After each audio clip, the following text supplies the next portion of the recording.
আউযু বিল্লাহি মিনাশ শাইতানির রাজিম বিসমিল্লাহির রহমানির রহিম।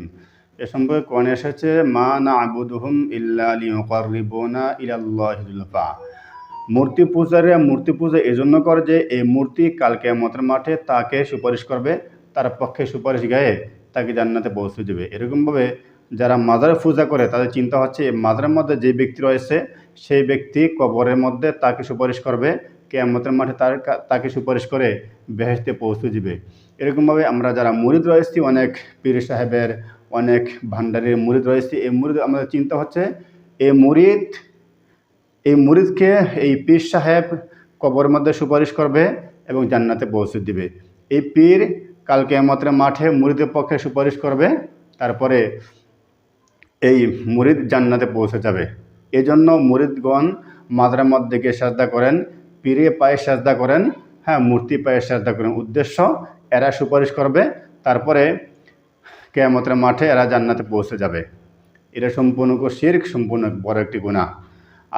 আল্লাহ তাআলা রাসূলকে কোরআনের মধ্যে অনেক ক্ষেত্রে বলেছেন, হে রাসূল, আপনি যদি দেখতেন যে কিয়ামতের মাঠে এই সমস্ত গুনাহগার বান্দাগণ, এই সমস্ত পূজারীগণ আল্লাহর পায়ে কেমনে সাজদা করে, যদি আপনি দেখতেন।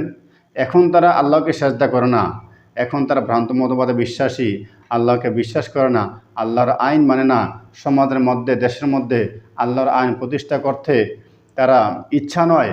কিন্তু আপনি যদি দেখতেন কাল কিয়ামতের মাঠে কিভাবে তারা আল্লাহর পায়ে সাজদা লুটিয়ে পড়ে, যদি আপনি দেখতেন।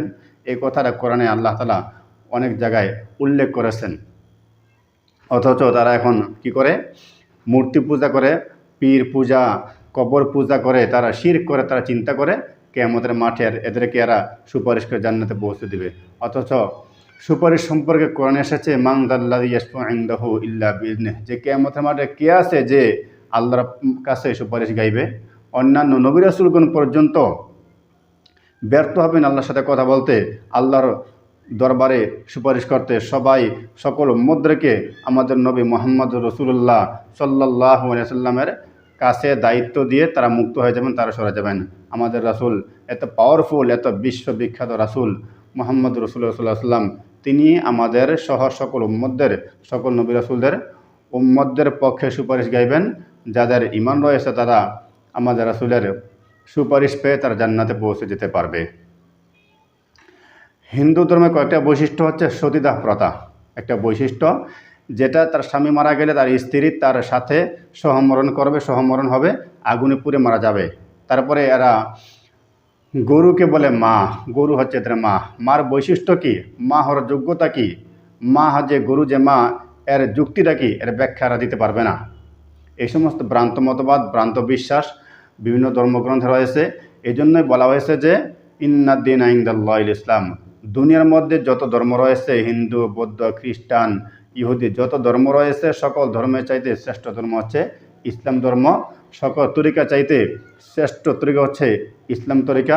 সকল নবীদের চাইতে শ্রেষ্ঠ রাসূল হচ্ছে, শ্রেষ্ঠ নবী হচ্ছে মুহাম্মদুর রাসূলুল্লাহ সাল্লাল্লাহু আলাইহি ওয়াসাল্লাম।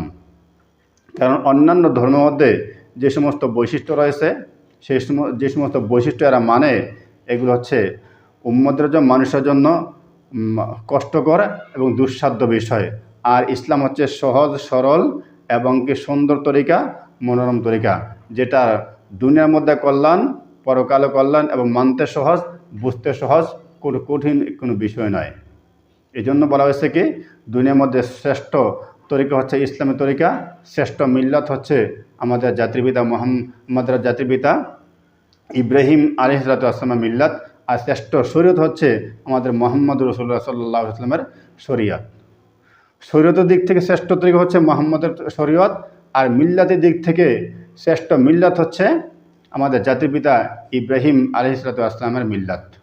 সুতরাং আমাদেরকে শিরক বাদ দিয়ে, মূর্তি পূজা, পীর পূজা, মাজার পূজা বাদ দিয়ে আমাদেরকে সিজদা করতে হবে একমাত্র আল্লাহর পায়ে, উপাস্য মানতে হবে একমাত্র আল্লাহকে। আর জমিনের মধ্যে ক্ষমতা প্রয়োগ করার জন্য আমাদেরকে আইন নিতে হবে কোরআন থেকে, ইসলাম থেকে, ধর্ম থেকে।